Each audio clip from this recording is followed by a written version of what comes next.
आज के वीडियो में मैं आपसे चर्चा करूंगा WH में आगे कि हाउ मेनी और हाउ मच का प्रयोग कैसे करेंगे। हाउ मेनी और हाउ मच दोनों की हिंदी क्या होती है? कितना। तो जब भी किसी वाक्य में कितना आती है तो उसकी अंग्रेजी आपको हाउ मेनी या हाउ मच का प्रयोग कर सकते हैं। हाउ मेनी और हाउ मच के तुरंत बाद क्या लिखेंगे? शब्द, और उस शब्द जो भी रहेगा हमेशा क्या रहेगा? नाउन। और उसके बाद आएगी हेल्पिंग वर्ब जिसे कहते हैं सहायक क्रिया। उसके बाद सब्जेक्ट, सब्जेक्ट के बाद वर्ब और लास्ट में क्या लगाएंगे? Question mark. बिल्कुल ऐसा ही जैसे कि WH helping verb, subject, verb, उसके बाद वाक्य के अंत में क्या लगाएंगे? प्रश्नवाचक चिन्ह। तो हाउ मेनी और हाउ मच में थोड़ा सा अंतर होता है कि यदि नाउन काउंटेबल हो, यानी जो हाउ मच या हाउ मेनी के बाद शब्द आएगा नाउन, यदि वो नाउन काउंटेबल यानी जिसको हम गिन सकते हैं, यदि गणनीय हो तो वहाँ पर हम कितना की जो अंग्रेजी लिखेंगे वो क्या लिखेंगे? हाउ मेनी का प्रयोग करेंगे। यदि कितना कुछ ऐसे नाउन के लिए आता है जो नाउन क्या होती है? अनकाउंटेबल। अनकाउंटेबल का नाउन की a noun which can not be counted, जिस नाउन को नहीं गिना जा सकती है वो नाउन क्या होती है? अनकाउंटेबल। तो उसके लिए हम क्या करेंगे? हमेशा प्रयोग करेंगे हाउ मच का। आपके सामने कुछ एग्जाम्पल मैं दिया हूँ, उस एग्जाम्पल के जरिए अच्छी तरीके से समझते हैं। मैंने कहा कि वह कितना कलम खरीदता है। अब कितना कलम खरीदता है आया कितना किसके लिए? कलम के लिए। अब यहाँ पर कलम को तो आप गिन ही सकते हैं, जब वो नाउन काउंटेबल हो तो वहाँ पर हम किसका प्रयोग करेंगे? How many.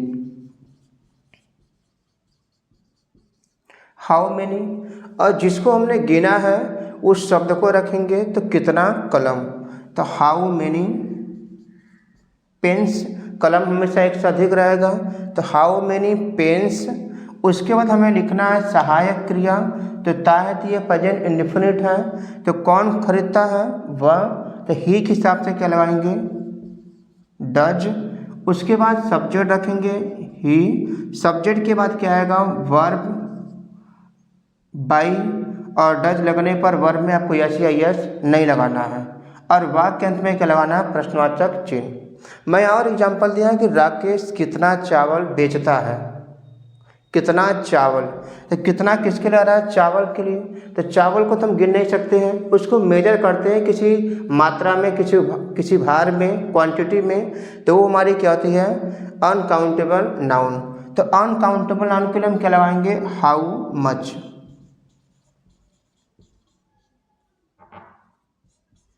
How much.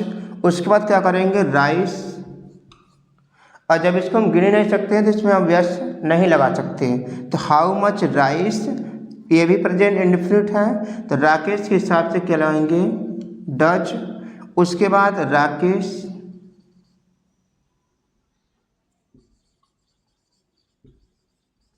Rakesh, और उसके बाद सेल में क्या आती है? बेचना, और कुछ बचा नहीं है तो क्या लगाइए? Question mark. एक एग्जाम्पल मैं और दिया हूँ, मैं कहा कि मैं कितने लड़कों को बुलाऊंगा। कितने लड़के को, 2 4 6 जितने भी हो, कितने लड़के को। तो यहाँ पर कितना किसके लिए? लड़कों के लिए। तो आप लड़कों को गिन सकते हैं, तो जिस नाउन को हम काउंट कर लेंगे उसके लिए हम क्या लगाएंगे? How many. उसके बाद जिसको गिना है हमने उसको रखेंगे हाउ मेनी बॉयज। बुलाऊंगा फ्यूचर इंडेफिनिट है, जिसकी सहायक क्रिया विल और शैल होती है, तो आई के हिसाब से आप क्या लगाएंगे? शैल का प्रयोग करेंगे, शैल आई। उसके बाद सब्जेक्ट के बाद क्या आएगा? वर्ब आएगा। वर्ब आपकी क्या है? कॉल मिस, बुलाना, ठीक, और क्या लगाएंगे? Question mark. मैं कहा कि तुम कितना धन चाहते हो। धन एक धन होती है, धन में आपके सब कुछ आ सकते हैं, सोना चांदी सब कुछ। एक पैसा होता है, वो क्या करते हैं? पैसे को काउंट कर सकते हैं, लेकिन आप धन को काउंट नहीं कर सकते हैं। तो यहाँ पर धन क्या है? अनकाउंटेबल नाउन है, इसके लिए क्या लगाएंगे? हाउ मच का प्रयोग करेंगे, हाउ मच। उसके बाद मनी रखेंगे, चाहते हो प्रेजेंट इंडेफिनिट है जिसकी सहायता के लिए हम डू लिखेंगे क्योंकि सब्जेक्ट यू है, यू, और उसके बाद क्या लिखेंगे वांट, और वाक्य के अंत में क्या लगाएंगे प्रश्नवाचक चिन्ह। तो आपको याद रखना है कि हाउ मैनी हाउ मच का प्रयोग करते समय यदि हाउ मैनी कितना जिस नाउन के लिए आ रहा है, यदि वह नाउन काउंटेबल है तब वहाँ पर हाउ मैनी का प्रयोग करेंगे। यदि यह नाउन अनकाउंटेबल है, अनकाउंटेबल, तो वहाँ पर हम क्या लगाएंगे हाउ मच का प्रयोग करेंगे।